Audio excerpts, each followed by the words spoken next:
Good morning! Maraming salamat po, lalong-lalo na po sa mga nakakapanood ng video ito. Maraming salamat po dahil binigyan mo ng pagkakataon ng sarili mo para tingnan ang napakagandang opportunity. Dalawa lang po pag-uusapan mo natin. Una, pag-uusapan mo natin magandang produkto. Pangalawa, pag-uusapan natin magandang negosyo. Pero siguro mas maganda pag-uusapan muna natin yung magandang produkto. Dahil naniniwala po ako, pag maganda ang produkto, maganda ang negosyo. Pag maganda ang negosyo, maganda ang produkto.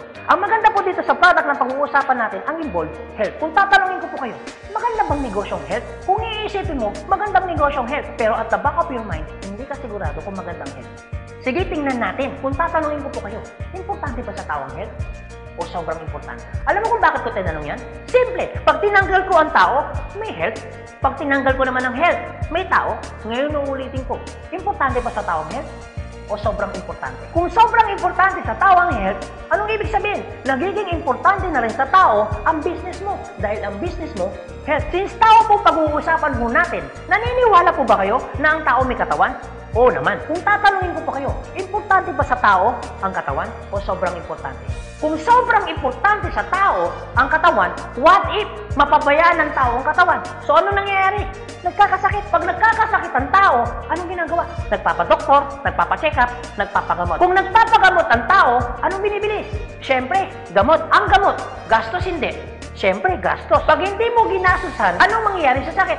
Siyempre, lalala. Pag lumala ang sakit, anong mangyayari sa katawan? Siyempre, manghihina. Pag nanghina ang katawan, akala ng iba, katawan lang ang nagkakaproblema. Pero hindi na alam, apektado ang trabaho. Pag apektado ang trabaho, apektado ang kita. Pag apektado ang kita, ang pinaka-naapektuhan sa lahat, yung pamilya. Ang pinaka-malupit na naapektuhan pa sa tao, yung pangarap mo. Sabi daw nila, madali raw kitain ng pera pag masipag at matyaga.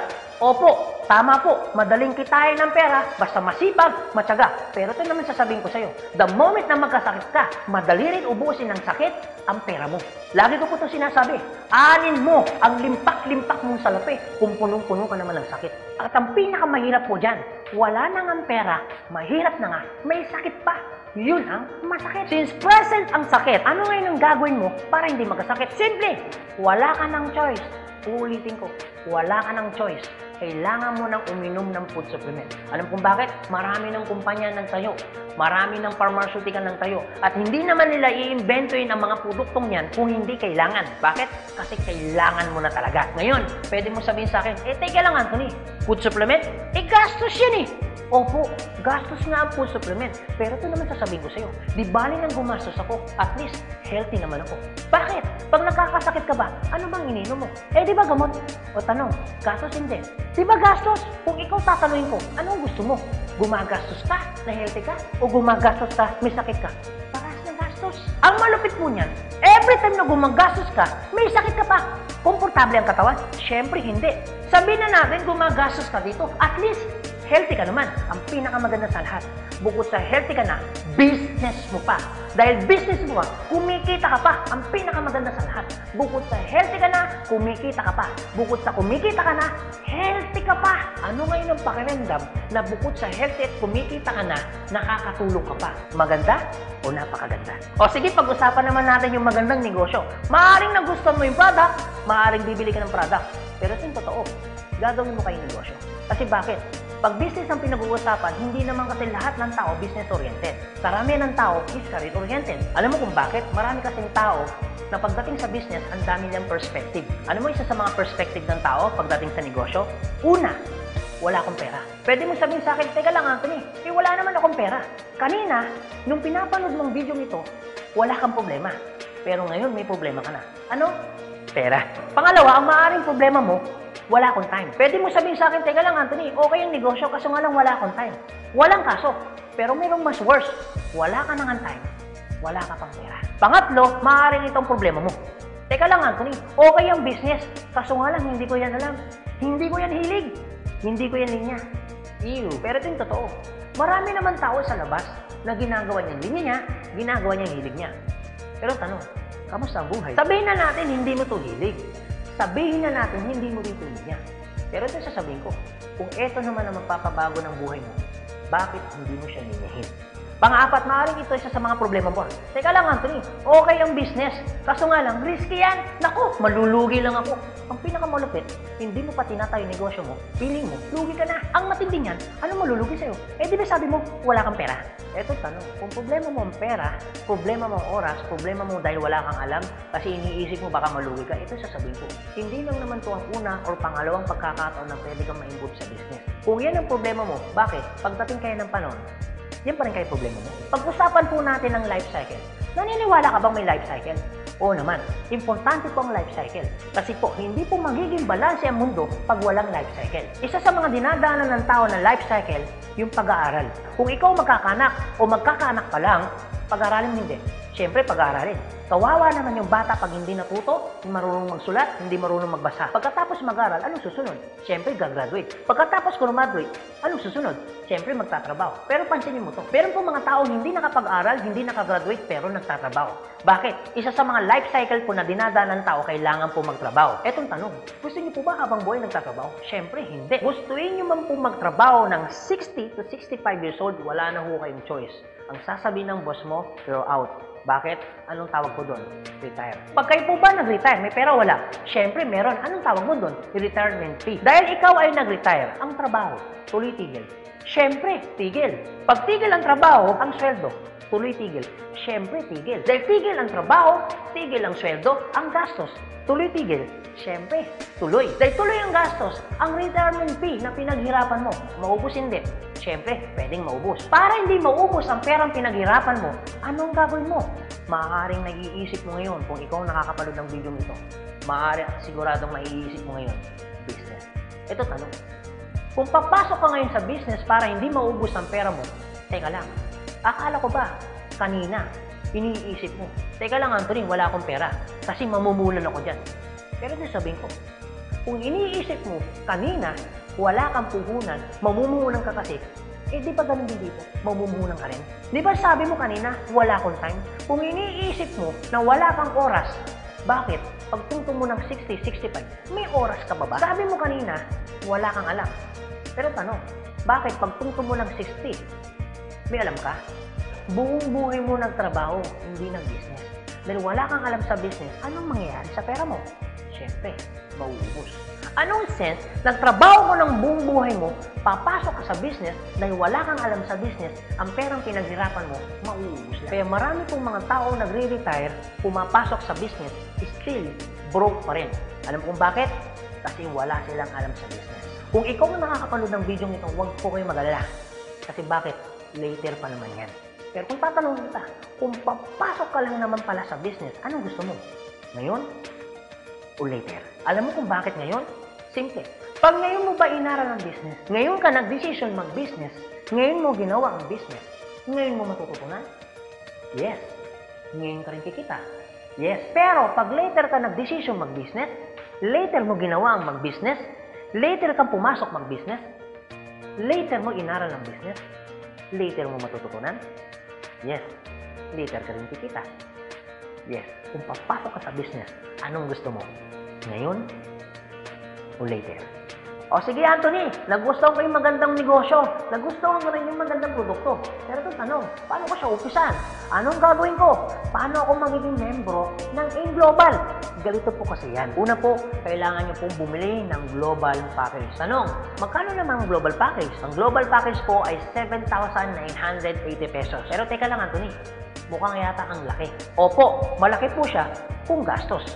Malaki din po siya kung wala kang pera. Pero teka lang, kung negosyo ang pag-uusapan natin, 7,980, malaki o maliit? Alam niyo po, sobrang liit lang po yan. Maaari pong malaki po ang 7,980 pesos kung hindi mo makikita yung value ng pera mo. So, kung gusto ko po mangyari, ipakita ko po sa inyo kung anong value ng 7,980 pesos mo. Una, magkakaroon ka ng product na worth 6,000 pesos. Pangalawa, magkakaroon po kayo ng insurance. Meron po kami tinatawag na personal accident insurance na 200,000, unprovoked murder and assault na 50,000 pesos, 10,000 pesos medical reimbursement. Hindi lang yan, meron pa kami tinatawag na burial assistance na 10,000 pesos. Pangatlo, magkakaroon ka pa ng discount from 25% up to 50%. lifetime discount. Pang-apat, magkakaroon ka naman ng business kit, brochure, CD na kung saan magagamit mo sa pagninegosyo mo. Pang-lima, magkakaroon po kayo ng tinatawag mo namin free medical check-up. CBC, urinalysis, fecalysis, chest x-ray, dental, lahat ng yan kasama po doon sa free medical check-up. Pang-anim, magkakaroon po kayo ng ATM, video at China Trust. I suggest po, kung ikaw ngayon ay nasa abroad, mas maganda pong kunin ninyo ang China Trust. Alam kung bakit? This is an international debit card na kung saan po, mawi-withdraw ninyo ang pera ninyo na kahit saang bansa. Kung hindi naman po kayo mag-abroad, pwede po kayong kumuha ng BDO. At hindi lang yan, pang-pito, magkakaroon po kayo ng tinatawag ho naming web page. So ano pong advantage ng web page ho natin? Magkakaroon ho kayo ng DTC, Distributor Tracking Center, na kung saan mamomonitor nyo lahat ng transaction na nangyayari po sa business ninyo. At hindi lang yan, ang pinakamaganda, yung pang-walo. Meron po kami tinatawag na scholarship program.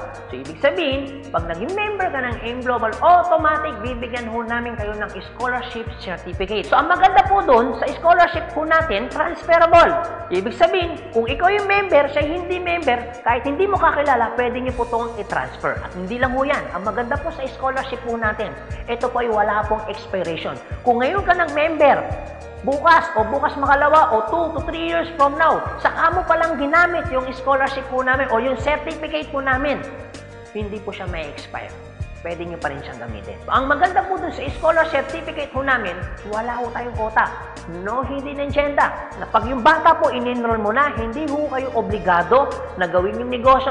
Nasa sa inyo na lang po kung gagawin yung negosyo, hindi. Basta yung anak niyo po, tuloy-tuloy po yan sa pag-aaral. So wala ho tayong hidden agenda, no quota. Kahit hindi ho kayo bumili ng product, kahit hindi ho kayo mag-imbita ng tao, kahit hindi nyo po ito gawin. No obligation, no commitment. No hidden agenda. Yan po yung kabuuan ng global package ho natin doon sa perang binitawan mo na 7,980 pesos. Ang tanong, maganda po ba o napakaganda? Sulit o sulit na sulit? Okay, sige, ganito Anthony. Nagustuhan ko yung magandang negosyo. Nagustuhan ko rin yung magandang produkto. Sige, mag-join na ako. Eto tanong, kung ako pa papasok na ngayon, gagawin ko na yung negosyo. Paano naman ako kikita? Ganito po yan. Una, kikita po kayo sa tinatawag naming retailing. Sa retailing naman po, from 25% up to 50% kikita ka. Kung hilig mong magbenta, aba, bagay na bagay ka dito. Kung hindi ka naman mahilig magbenta, wala din pong kaso. Pangalawa, eto po maganda. Meron po kaming tinatawag na binary income. Sa binary income, dalawa pwede nyo pong pagkakitaan. Una, pwede ko kayong kumita sa tinatawag namin direct referral bonus. Magkano direct referral bonus? 500 pesos. At pangalawa, pwede naman kayo kumita sa tinatawag namin match sales bonus o madalas ang tawag ho namin dyan, pairing bonus. Magkano naman ang pairing bonus? 1,500 pesos. O sige Anthony, mukhang maganda yung binary income na yan. Paano ka pa kikitain yung direct referral bonus na 500 at paano ka naman kikitain yung pairing bonus na 1,500? Okay, ganito po yan. Pag sinabi pong binary, dalawa po yan. It's either ilalagay mo sa kanan o ilalagay mo sa kaliwa. Ang trabaho mo, mag-imbita. Pag ikaw ngayon nag-imbita, at yung inimbita mo ay bumili ng global package, sabi na natin, dalawa yung inimbitahan mo. Yung isa, inimbitahan mo, nilagay mo sa kanan. Yung isa naman, inimbitahan mo, nilagay mo naman sa kaliwa. Pagbili ni A, automatic, meron kang tinatawag na direct referral. Pagbili naman ni B, automatic, may kikitain ka naman na direct referral na 500 pesos. At hindi lang yan, meron ka pang bonus. Pag may pumasok sa kanan mo at may pumasok sa kaliwa mo, automatic, magpipair po siya. Magkano pong pairing bonus? 1,500 pesos. Basta ang usapan po, every time may papasok sa kaliwa, every time may papasok sa kanan, automatic po, pairing 1,500. Sa tingin mo ba, si A, meron din bang kaliwa? Meron din kanan? Si B, meron din bang kaliwa? Meron din bang kanan? Sa tingin mo ba, ikaw pa ba ang nag-imbita dun sa inimbita ni A and B? Siyempre, hindi na. Eto maganda.